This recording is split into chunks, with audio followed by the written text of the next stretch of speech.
What's up, Broncos country? Welcome into the Broncos Breakdown by Chat Sports. Coming up on today's show, we're going to run through two mock drafts because NFL.com's Lance Zierlein dropped his first mock draft and ESPN dropped a 2-round mock draft. So we're going to run through both and react and just break down both the selections made for Sean Payton and the Broncos. But before we get to all that stuff, I do want to start today's show off by not talking about the Vikings necessarily, but we did get a report from Jeremy Fowler that the Vikings are a team to keep an eye on as someone who could move up in the draft. And with Denver sitting at 12 and needing a quarterback, this might create a bit of a bidding war. And let's be honest, the Vikings have more to offer. They can pick swap with whatever team they move up with and get an earlier selection than Denver could offer. Plus, the Vikings have a second-round pick this year. So, you know what? It is war in Minnesota right now between Vikings Now and Broncos Breakdown here at Chat Sports. And they may have a few more subscribers than us,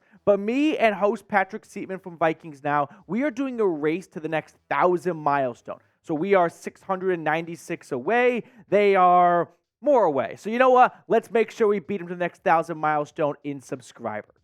Now let's get into our first mock draft today as NFL.com's Lance Zierlein unveiled his first 2024 NFL mock draft, and it looked like this. Caleb Williams went first overall to the Bears. No surprise for me. Jayden Daniels goes number 2. Now that's a little bit different. Marvin Harrison goes number 3. And Rome Odunze goes 4, and Drake Maye ends up going to the Falcons at 5, who traded up with the Chargers. So get your popcorn ready.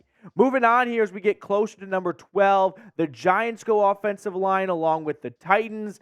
Terrion Arnold, one of the best corners, someone to keep an eye on. He went number 8 to the Chargers. Malik Neighbors goes to the Bears at number 9. Alabama's offensive tackle, J.C. Latham, he goes to the Jets at number 10. And finally, at number 11, it's Jared Verse to the Vikings. And with the 12th overall pick in the 2024 NFL Draft, the Denver Broncos select quarterback out of Michigan, JJ McCarthy.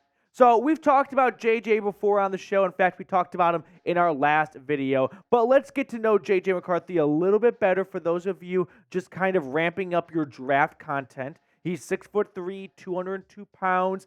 If I gave a pro, it would be flashes of precision accuracy and only turned the ball over 9 times as a starter the last 2 seasons. So very smart with the football and able to thread the needle. The issue with JJ is there's a very small body of work for his downfield throws.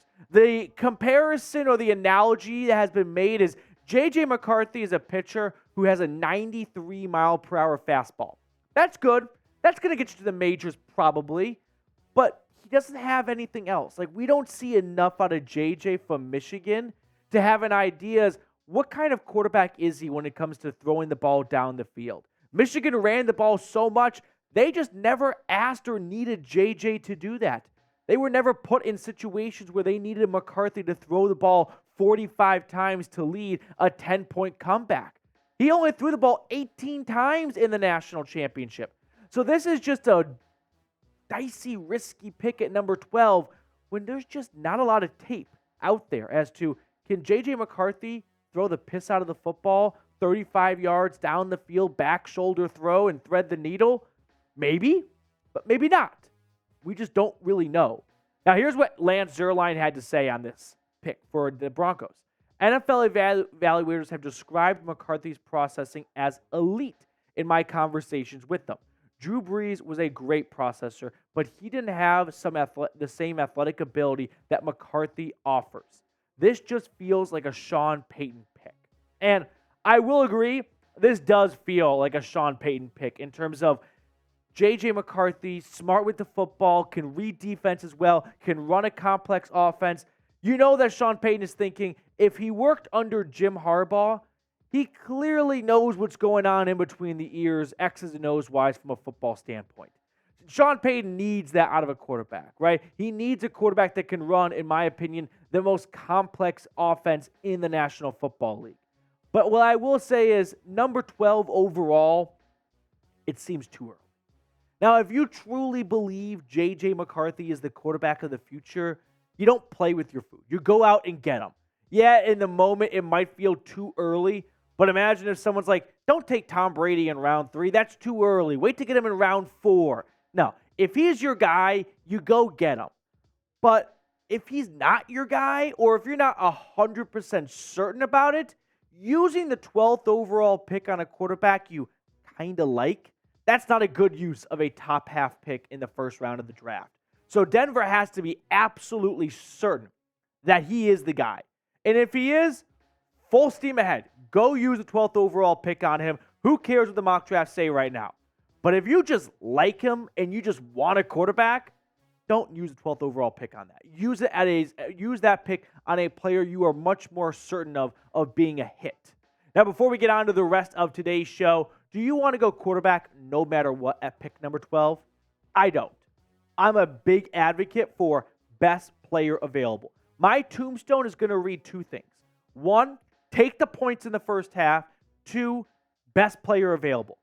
Because the last thing you want to do is look back at a previous draft and go, I can't believe we passed on that guy just because we wanted to go corner. No, if you know a guy's going to be a stud, if he's going to be a freak, go get him, and you'll find a role for him on your offense very quickly or defense very quickly. So let me know down below in the comment section.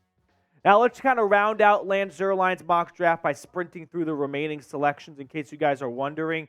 Dallas Turner, he went to the Seahawks at 16.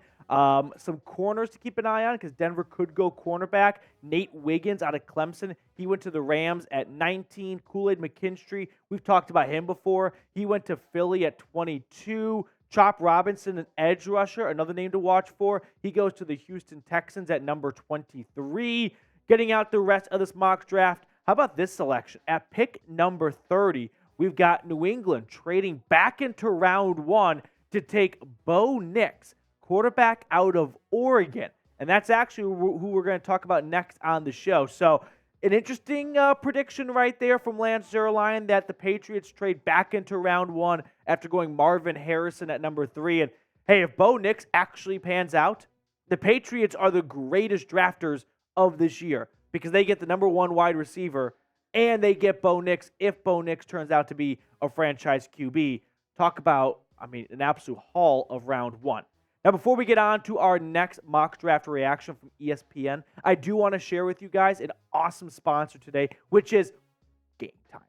If you are planning to go to the big game in Vegas next week, make sure you get started with Game Time today because they are giving Broncos country $100 off their tickets for the big game.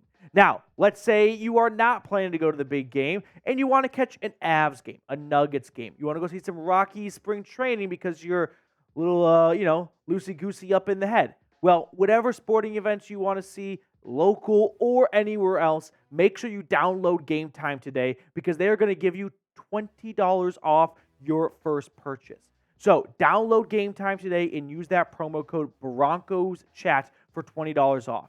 But if you are planning to go to the big game, like I mentioned earlier, use promo code Vegas100. Even if you've already downloaded and created the Game Time app, you can use promo code Vegas100. Now, we know that tickets to the big game are not the cheapest thing in the world, but you can at least pocket an extra $100, and that can spot you maybe some of your parking fees or concessions or hotels, whatever it might be. So why not save an extra $100 if you are thinking of going maybe a last-minute trip, boys trip, whatever it might be. Download Game Time today. Use code BroncosChat for $20 off all sporting events, and then use $100 off. Use Vegas100 to get $100 off for the big game this upcoming week in Las Vegas. All that information is in the comments and description of today's video. Let's switch gears and let's get into ESPN's NFL mock draft, where they have also Caleb Williams going number 1 overall to the Chicago Bears. Number 2, Drake Maye goes to the Commanders. Jayden Daniels goes number 3 to the Pats. Marvin Harrison is the next Larry Fitzgerald in the desert. Malik Neighbors joins Justin Herbert in L.A. That definitely seems like a problem for the Broncos. Number 6, the Giants go Rome Odunze out of Washington. Joe Alt is a Tennessee Titan. That feels like a lock at this point. Terrion Arnold, he goes to the Falcons at 8. Olu Fashanu goes to the Bears at 9. We see another offensive lineman go to the Jets at number 10. And now we land at number 12, where after Dallas Turner was selected by the Vikings, we see the Broncos With the 12th overall pick in the 2024 NFL Draft, they select Bo Nix, quarterback out of Oregon. So let's get to know Bo Nix a little bit better. He's 6'2", 217 pounds, so good size for a quarterback. You definitely want to see that. He's got excellent pocket presence. What does that mean? He knows when pressure's coming. He was a 5-year starter, so he has played a ton of football. He knows how to read defenses. He knows what pre-snap motion by the defense means, and he knows not to get fooled or not to get bitten into some kind of trap. Now, he's got great mobility. He can definitely use his legs to extend plays, and he makes good decisions. Sometimes the best throw is the throw that you didn't make, right? Instead of forcing a football into a tight window, it's let's throw it out of bounds and let's live to see another down. My con for Bo Nix is he's a check down Charlie. His average depth of target, which means whether the pass was completed or not, was only 6.9 yards past the line of scrimmage. You might have some great playmakers in Eugene that can run around Colorado and Stanford defenders. That's not going to translate to the NFL, though. You have got to be able to make big-time throws down the field. And I didn't see enough of that from Bo Nix to buy in on him being a first-round quarterback. Maybe once he gets tossed into the fire in the NFL, we can discover the whole time he could make these types of throws, but that's just not what the offense called for in Oregon, and it's going to be the steal of a draft for someone. But I've got my concerns about using the 12th overall pick on a quarterback that didn't throw past the first down marker more often than not in college. Now, if we compare Bo Nix to JJ McCarthy, statistically, they don't really match up very well. I mean, they ran very different offenses. JJ McCarthy had 5 offensive linemen in front of him who I think all are eventually going to get drafted. Same cannot be said for Bo Nix, where they just threw the piss out of the football, right? Whereas JJ McCarthy, amazing offensive line, elite running backs. Why wouldn't they just pound the ball, run it, and lean on their stellar defense to win them 15 games? So for JJ, like I said earlier, maybe we'll find out he's capable of throwing the ball every single direction on the field and makes all the throws you need, but we didn't see that out of him in Ann Arbor last year. And as for Bo Nix, we saw him throw the football a ton, and he made great decisions, and he did a great job with his legs of extending plays.